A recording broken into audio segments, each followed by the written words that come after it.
Welcome to the Moving to LA podcast, an idiot's guide made by people who have no idea what they're doing.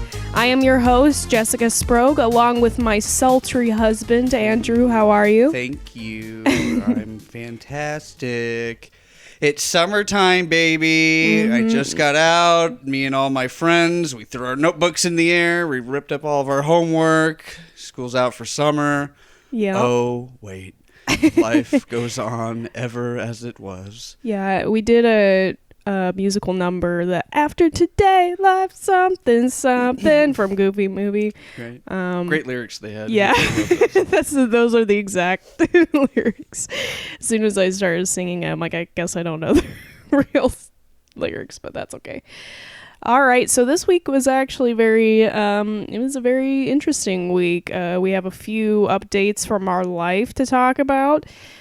So first of all, we want to talk about coronavirus because we have to. The thing that was new this week was that the beaches reopened. We mentioned that last week. You've seen it all over the news. People are protesting, especially at Huntington Beach, unfortunately, which we would just talked it up so much last week, and apparently the people there are trash. But that's okay. The beach isn't trash, so still go there.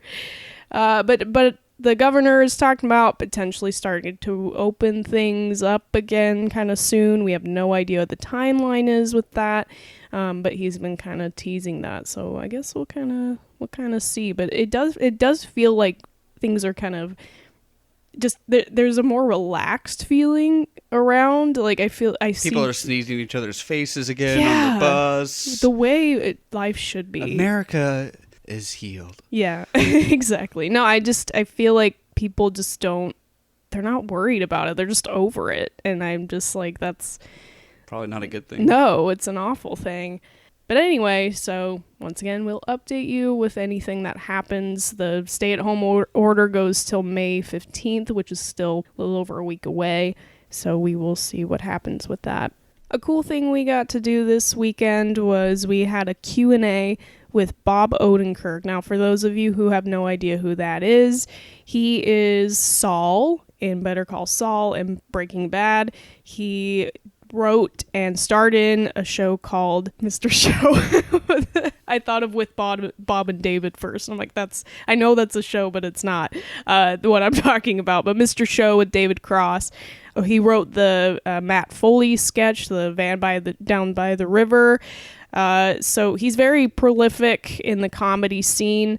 UCB did a Q&A session just like they did with Andy Daly, like we talked about, and Andrew wrote down some notes from that. So just kind of give the highlights of what you learned. These will be very sketch and improv centric because that's what a lot of the questions were about. People tried to ask a few Breaking Bad things here and there, but since it was through an improv theater, I think more of the questions were garnered to that. So if you find that interesting, here's some cool things that he said. So one of the things he said about comedy sketch writing was, when looking for inspiration out in real life, don't just look for a setting or a job. Look for a mannerism or a language, aka how somebody talks. Those attributes of a person that you meet out in daily life, oftentimes a way of talking or a person's intentions will lead to the character more than a job will lead to a character or a funny sketch will. He said comedy is about exposing the fraudulence behind everything and everyone. Every sketch is exposing someone or something in some way. I thought that was really cool, that it's like every sketch essentially is a behind the scenes of whatever that person is doing at that given time. We as the audience are able to get a sneak peek, so it's about kind of exposing the fraudulent behavior behind all of us as human beings, all the little ways that we get through life.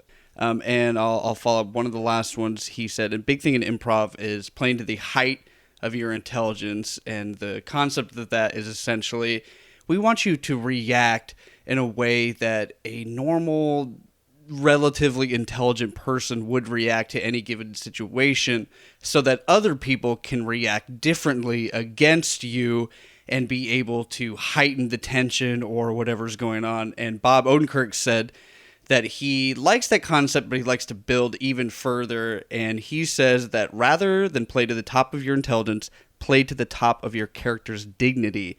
Every character is trying to do what they think is right from their own perspective. They have their own dignity and thoughts about themselves and their reasoning for acting the way that they do, and it isn't affected by their job or their status, their kind of belief in themselves. So play to that kind of end degree of this person might be stupid, quote unquote, but they don't think that they are. And so to the height of their intelligence may seem unintelligent to somebody else, but their dignity, how they feel about themselves, is still fierce and public, or whatever else you would, assume with the opposite. So pretty interesting stuff. He seems like a great guy who just kind of is like, oh man, so much stuff has happened. Where do I begin? So there were only a few questions that got asked because he just was able to go in so much detail about, he waxed poetic about Chris Farley for about 5 minutes, and then the SNL process, and then how he met David Cross. And so it was all a, mixed bag of information from his life. And he's, lived quite an epic one from writing to performing and all that. So great interview. Yeah, it was really enjoyable. The other thing that UCB did this week was they held 4 live YouTube shows over Zoom, benefiting different causes. It was really cool to see a bunch of really good comedians just doing improv, especially if you don't live in LA or New York, which sadly New York is shut down now. But if you've never seen a UCB show, definitely go check out their YouTube, because those were some really good shows and that we really enjoyed. Okay, I think the biggest update of our week is we have our first Price is Right update. Yay! So this has been like... Yeah, exactly. We need to just hypercut that into... So essentially, we were on Price is Right, like it aired April 15th. We saw in the thing that we wrote that it could take up to 90 days to get our prizes. We got our check for $10,000 just like yesterday. So this was like maybe a little over 2 weeks after it aired. So that was a lot quicker than I thought it would be. It's the only prize that we've gotten so far, but thank God that was the first one we got, because obviously we don't have jobs, and that's, the stimulus check can only go so far in LA. So that was definitely really exciting. We haven't cashed it yet because it was over the weekend and the banks are closed. So we will definitely do that soon. That's going to be a great conversation. We've had very little human interaction, face to face, so it will be fun to go up to the counter, like, I have a question. Never deposited a check this big. I'm sure for other people this is scraps, but I want some money on the Price is Right, and just be able to have that like initial like, oh wow, that's crazy, right? I've never, but also these crazy times. I'm sure somebody like that isn't coming in just confused. And what do I do? Bob Barker produced something that Drew Carey handed me the Stanley Cup. It sounds like a lie. We should go up to the teller and be like, "What's the biggest check you've cashed?" like $700,000. What's the 100th biggest check? Yeah. Anyway, so that's really exciting. That was the most important prize, so feels good for that to have officially gotten into our hands. It's like, yep, we got the prize money. That's awesome. Like, That's such a huge relief when you're just not And we know people are going through hard times, so we're not trying to be braggadocious like you said, but it was on national TV. There's no way to deny it or deal. Right, be like, hey. Yeah, so don't rob us. That's all I can say. I told you we should stop putting our address at the bottom of all of our social media handles, but how are the followers going to follow you? How am I going to get stalkers? How do I know I'm famous without that? All right, so let's get to our LA tips. Andrew, why don't you go ahead with yours? Mine is a simple one, and it applies to California as a whole. I don't know if I've ever lived in a state where this was a plausible thing to do, But here in California, if you drink a lot of soda or seltzer water or just out and about walking the streets, no judgment there, but aluminum cans and glass bottles are actually worth a decent price. They're usually about 10 cents per can. It's like $1 for a pound or £1.75, something like that. So the ratio changes, but I think right now it's actually really high. So unfortunately, that's why you see a lot of homeless people picking up cans and keeping them, because it actually can be a small source of income. So just a quick LA tip and California tip: if you live here, keep collecting your cans and your bottles. It's great to recycle, and you're doing that anyways, so you might as well keep them, and every now and then just drop off a big load. And I know this is an adult-rated podcast, but that was inappropriate to say, and I apologize. Yeah, we drop a lot of big loads on this podcast. But so you can make $40-50 with just maybe a garbage bag full of aluminum cans. So yeah, something to think about. Keep your glass and your aluminum cans, and you can turn them in for cash. Here in California especially, they're worth a lot.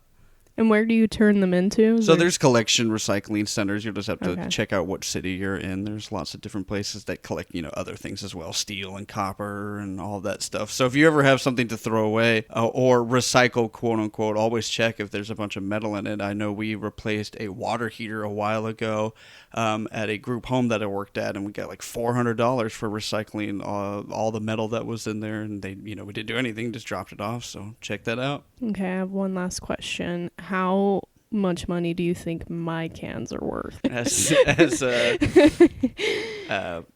Ron Burgundy would say, all of King Midas is silver. Okay, and then my LA tip, it's pretty simple as well. If you have a dog, this applies to you. If it doesn't, if you don't have a dog, just listen anyway. So it's getting kind of hot here. The first few months that we've been here, it's actually been pretty rainy and consistently in the 60s. So I mean, not terrible. Obviously we left in a blizzard, as we've said before. We're loving this weather.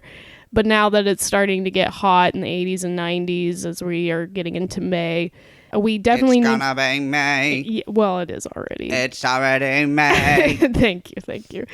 So our dog, we want to try to go on walks, especially, that's the only thing you can fucking do right now. So we bought him some shoes it was on Amazon, because we tried to go to Petco and they were all out. It is where the pets go, but not that day. Yeah. And they're essentially, for $15, we just got a bunch of they look like balloons. Like thick water balloons. Yeah, they're I guess that's a condom. Yeah, that's true. But they're just like little cut off balloon looking things that you just put over their paws, and it protects them from getting burns on their feet. Because you don't, especially when you come from a state that isn't really hot, it gets hot in Utah, but for a very short amount of time. So you don't really think about it very much. Here it's hot most of the time. So you don't realize that your dog's paws can get pretty damaged and hurt, and even if it's not getting damaged, it's still uncomfortable, because imagine you walking barefoot on asphalt or cement. So definitely, just because it may not be something that you think about, consider getting those shoes for them, just to protect their feet, and they look hilarious on them. So each week, we review an LA restaurant and experiences in a segment we like to call Review Some Stews and Do's. Never going to change that. Okay, the first thing that we're going to talk about is Randy's Donuts. Nice. So it's a pretty iconic looking place. Well, they have multiple locations, but the place that I'm talking about is in Inglewood. It's like a little building with a ginormous donut statue on top where it says Randy's Donuts. You may have seen it in movies because it comes up. Most recently, I believe, is Iron Man 2, where Tony, I think, goes on some bender of some sort and then ends up being in the middle of the donut, and that's where Nick Fury comes and tries to sober him up. Well, that actually is a perfect place to sober up because I think Randy's Donuts is 24 hours. I don't know if they are right now, but normally they are. So you can go there anytime and get some donuts. And like you said, it's a tiny little place. So there's just a window attendant right out front. They are open 24 hours right now. At least that's what their website says. Inglewood's a little further away from where we're at right now. So we haven't visited it recently, but I've been there many times. My dad is a huge donut loving guy, so anytime we came for Disneyland, usually from LAX, we would go to Inglewood, get those donuts, and then go to our hotel in Anaheim. So it's definitely a nostalgic place. He loves those donuts, so it's like almost every single time we always have to go there. I know that the last time I went there, the thing I tried was the honey wheat donut, and it was really good because, you know, you don't really think of that as like the go-to, I guess, but for some reason it sounded good to me that day, and I really, really enjoyed it. I know my mom's favorite is the old-fashioned donut, and their rulers are pretty good as well. They're like those kind of spirally looking, I don't know how to describe it. But also my personal favorite donut of all time is a blueberry cake donut, and they have very good blueberry cake donuts. So those are the ones I recommend. Andrew, I don't know if you remember going, because I know you've been there. I just got a glazed donut because I'm the OG when it comes to donuts. I think those are probably the best, so I probably just got a regular straight up glazed donut. Yeah, and they have just a pickup window type shop where you just walk up to the window and order it that way, so you don't have to go into a whole building. You can just go, I'm gonna quickly get a donut, blah blah blah.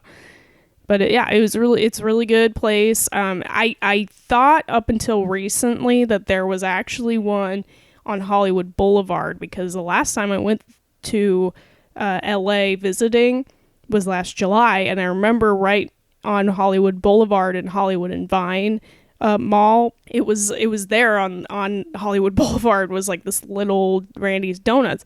I don't think that it's there anymore, but if it is, definitely that's probably the closest one to you, but I don't think it is, and unfortunately I haven't been there in a while because of the lockdown, so I can't confirm or deny it, but you can at least give it a shot when things open up. Okay, and that leads me to the experience that we're going to talk about, which is the TCL Chinese Theater.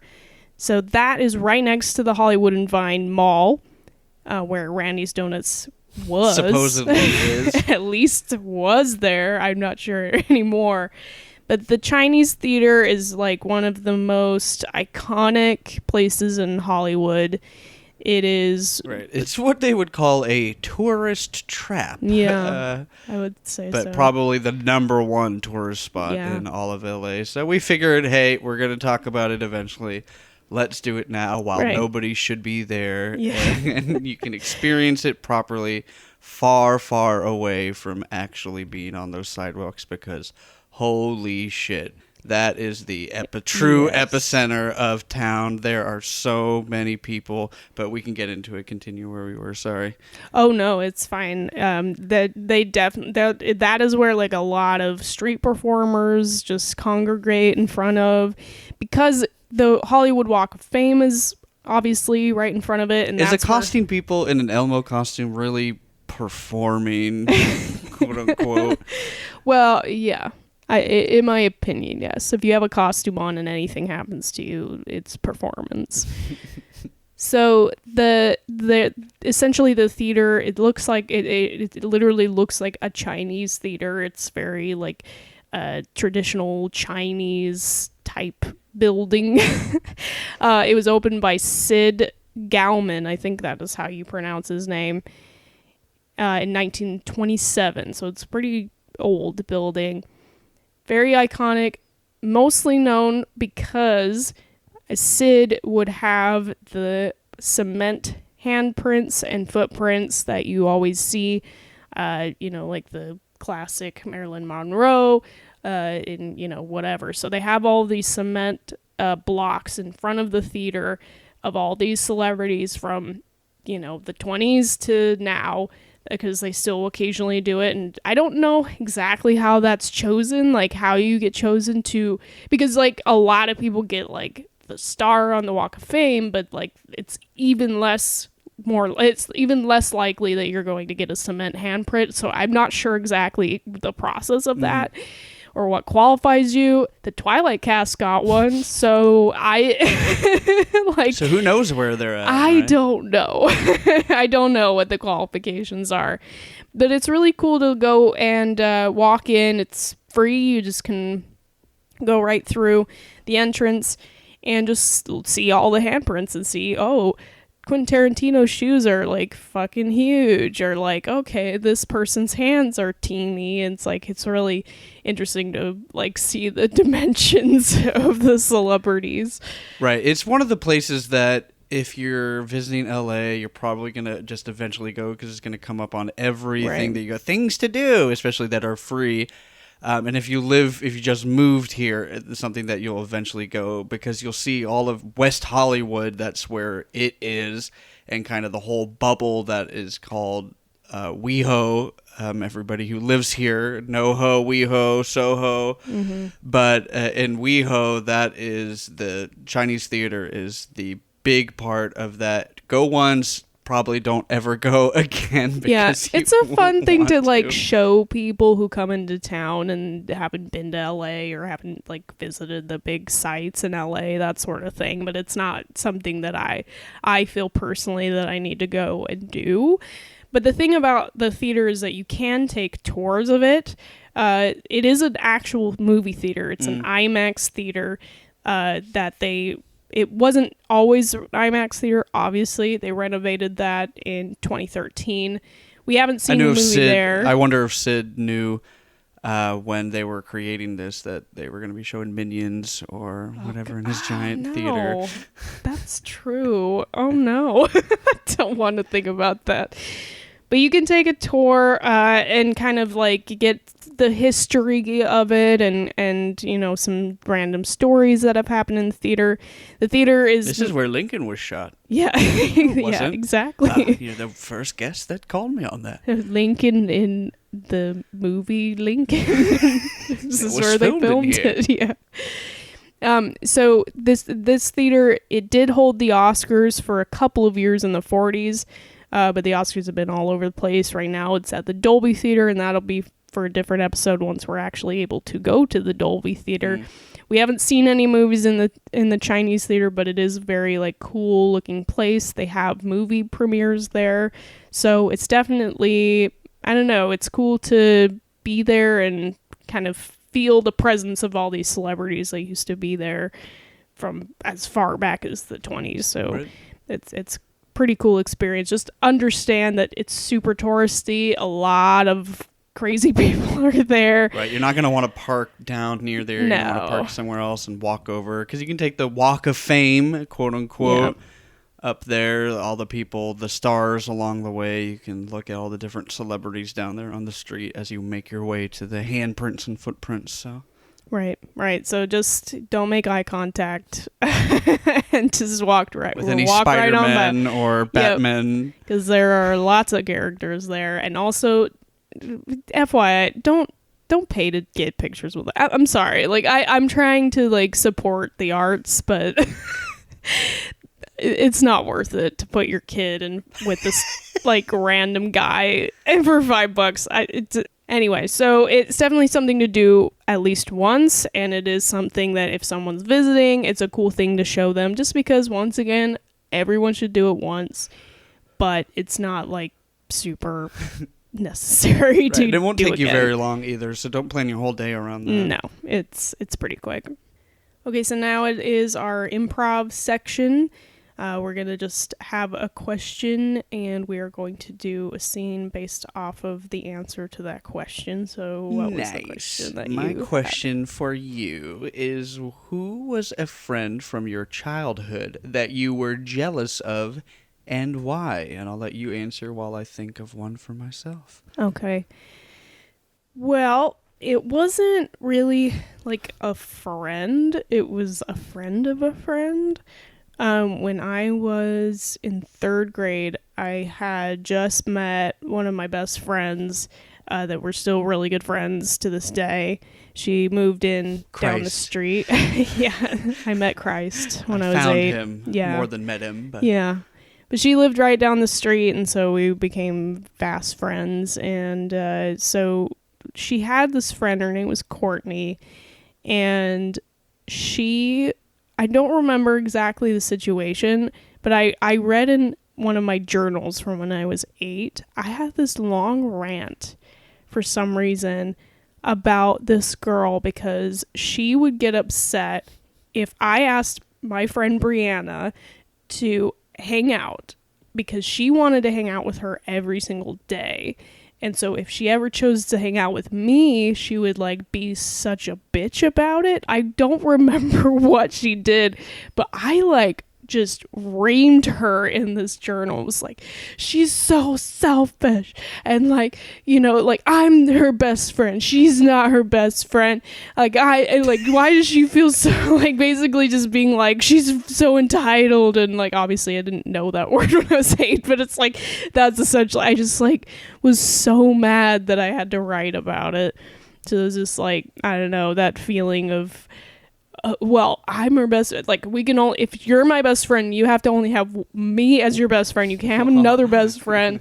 And like, we both were kind of feeling that way, but at the same time I was really passive, so I didn't like ever talk about it. I think I just like bubbled up the emotions inside and just wrote it out to myself, and just kept it to myself because I don't like confrontation. So yeah. Cut to Jessica. What was her name? Do you remember her, your friend, the friend of a friend's name? Courtney. Okay. Cut to Courtney and Jessica. They're meeting for coffee. Jessica, it's been so long. How are you? Oh my God. Yeah. Courtney looks beautiful. Makeup all done up. Fancy clothes. Expensive jewelry. The whole works. Wow. Look at you. Oh my gosh. And look at you. Well, you know, let's sit down. I got us some coffees already. Oh, wow. You're welcome. Okay. It's okay. I can't believe Brianna's getting married. I know, right? Like, and us too, bridesmaids. So I figured we are, you know, in charge of throwing the, you know, bachelorette parties. So we figured we should reconnect and maybe talk about Brianna.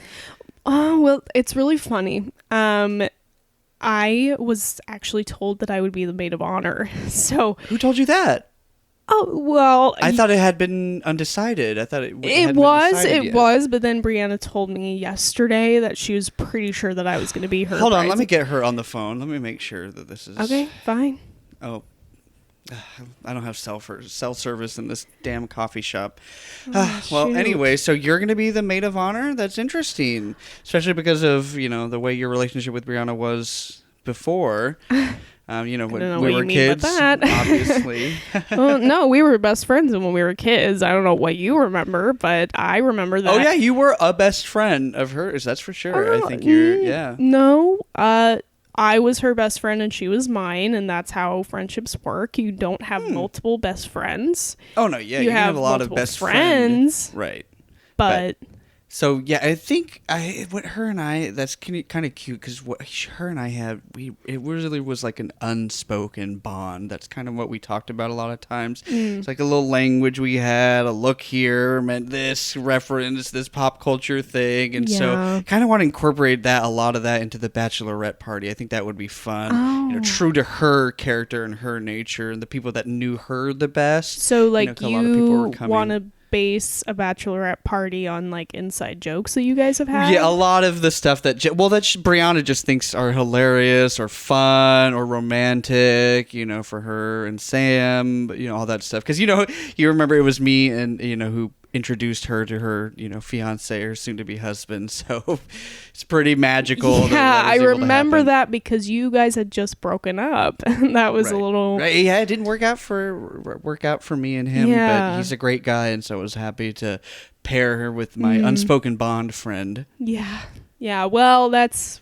I don't know. I feel like the Bachelor... Have you and Brianna been speaking for recently? Yeah, of course. So when you got kicked out of high school, you didn't, you know, break apart or anything? No. Because, you know, her and I roommate we roomed in college together, right? Right. Yeah, I know that because you couldn't afford to live by yourself. She was trying to live by herself, and then you kind of came in and took over, is what I kind of... I helped manage a lot of her life, and look at how far she's come. So I think a lot of that unspoken bond relationship has really blossomed. But that's fun for you that you guys are reconnecting at the wedding. Well, I wouldn't say it was a reconnection. I would say that, like... Long lost we're friends. best friends and always have been, and, like, we're such best friends that we haven't had to talk constantly our whole lives. Like, we can actually, like, be separated and still be best friends, like, unlike you, where it seems like you have to have that connection constantly to feel, like, you know, vilified and stuff like that. But I don't ever worry, you know? I'm not like kind of a person who goes, oh, I'm against medicine. So if it's something that helps you and gets you through, I think Brianna is really enjoying the things I've done for her in her life.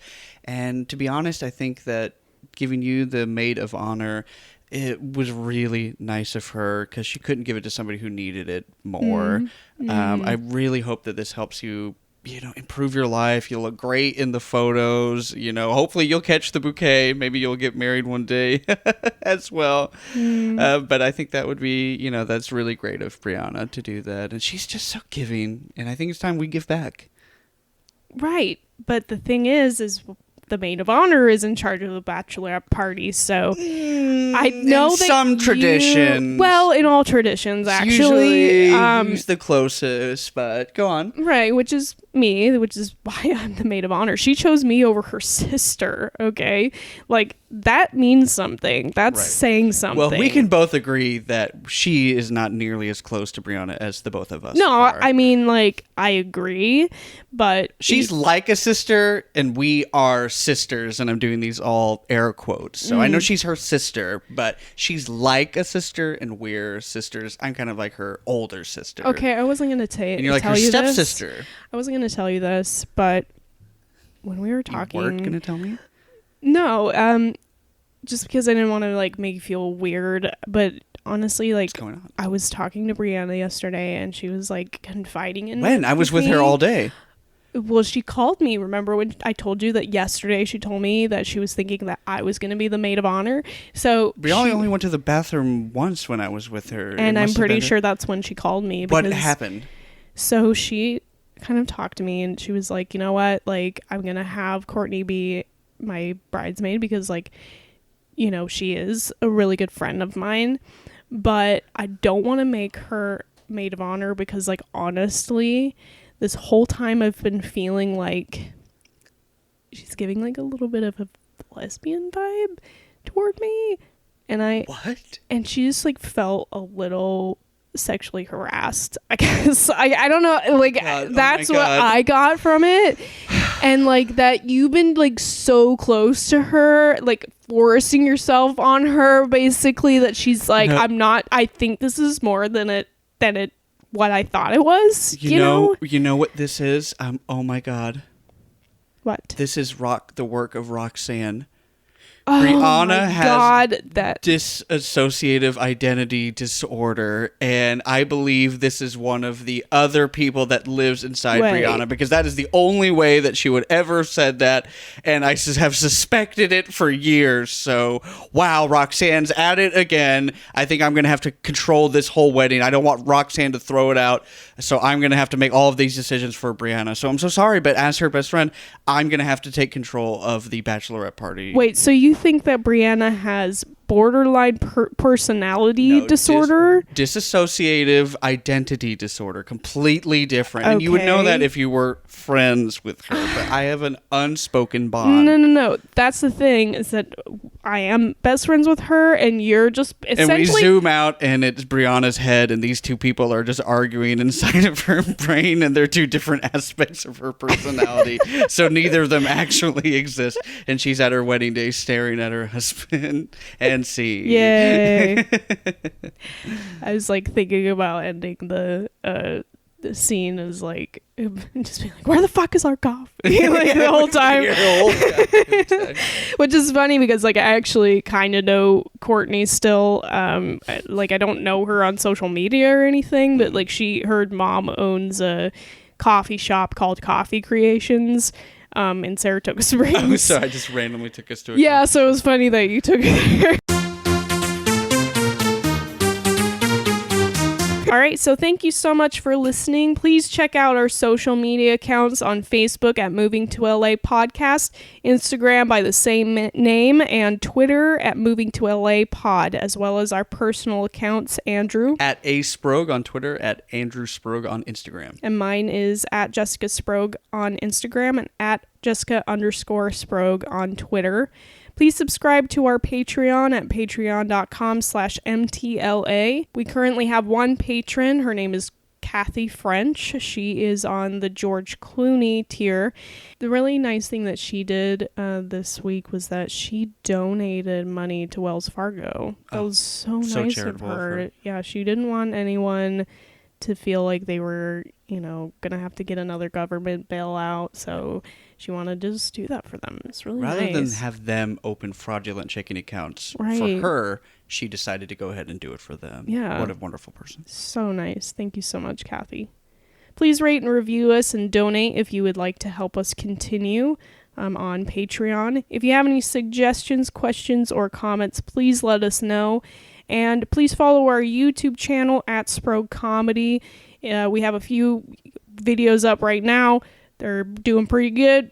We want them to do better, though, so go on and share them and give us a subscribe. Right. And some good news, we recently got hired by a Dungeons & Dragons company called Dungeon in a Box to write some comedy sketches, and we filmed them and sent them to them, so those should be released very soon, so we'll have the links eventually, maybe next episode or the one after that when they get released, but that was kind of cool and kind of fun. Yeah. We're officially writers in LA. Yay.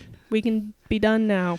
And please check out our weekly shows we do on Crowdsource Comedy. So if you go to Facebook, go to Crowdsource Comedy. It's a black and white logo. You'll know what it is.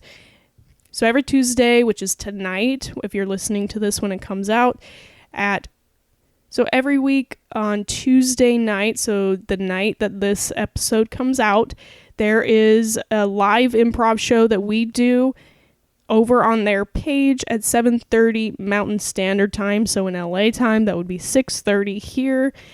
Please check it out. It's only an hour long, not very much of your time. It's very fun to do, and you can see some Utah talent as well as us out here in LA. See our improv as well.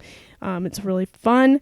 Every Saturday, Andrew does a show called I Don't Believe We've Met on the same page, Crowdsource Comedy, with our friend Craig Sorensen, where they do what's called a Zoom roulette. It's kind of like chat roulette. If you have ever done that and was traumatized by a dick in your face. So they do that with some Crowdsource Comedy comedians playing characters, and it's an interview. Strangers that we meet, that we get paired up with the fictional Zoom roulette. Yes. And we improvise with them and have a lot of fun. So, yeah, thanks. There is no show for that this Saturday, however, on May 9th, because the company that we helped to start in Utah called Front Row Film Roast, we've talked about it in the first episode, the comedy show where we roast movies live in front of an audience. We left that. Obviously, live shows can't happen right now, so that hasn't been happening in Utah, but we have been in discussion of doing it online. So this Saturday, May 9th at 7 p.m. Pacific Standard Time, we are roasting The Goonies online over Zoom. The tickets are free. All you have to do is go to frontrowfilmroast.com, go to upcoming events, click on the Goonies link, which I believe is the only one right now. Just type in the promo code BREWVIES, BREWVIES, and you'll be able to get a free ticket. We'll have all these instructions in the podcast description too, but yeah. Yes, so this is benefiting Brewvies, which is the movie theater bar that we did the live shows at, and they will still do in Utah without us, and because they've been shut down, so we wanted to benefit them. They will have a GoFundMe link up sometime soon, and we will update our episode description with that link, so if you want to donate, you can. But it's going to be a lot of fun.